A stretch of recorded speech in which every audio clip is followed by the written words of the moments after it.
fifth film in the series, we are going to concentrate on how to draft your plan.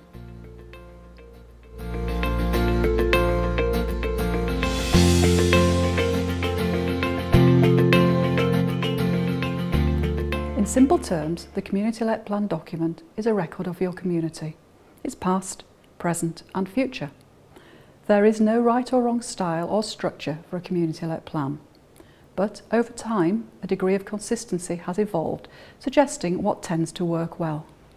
The following sections are usually included in a community-led plan: a title page, a contents page, a brief introduction to explain what the document is, why it was produced and who was involved, a summary of how the plan was produced, a description of your community, the area it covers, its history, key characteristics and relationships to other places, a summary of the issues you identified as important throughout the process, and the most important part, the action plan. This should set out in detail the specific actions your community has agreed to undertake. The most practical way to present this information is in a table format. You should also remember to include the name and contact details of someone who can respond to any questions about information within the plan.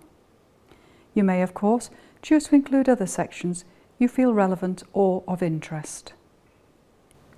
Drafting your plan should be fairly straightforward.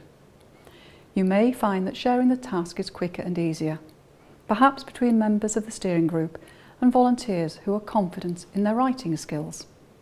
If you could agree at the outset on a certain style and use of language, everyone should be clear on what is expected of them. You will also find that regular contact and communication among the drafting team will help things run more smoothly.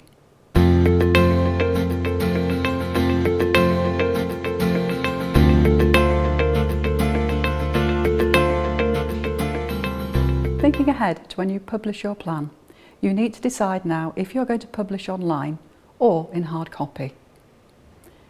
More and more communities are choosing to publish their community-led plan online, which reduces their costs significantly. However, it's important to recognise the need to print some hard copies of your plan. Not everyone in your community will have access to the internet. You will also need to present printed versions of your plan to local authority departments, local councillors, service providers, funders and your MP.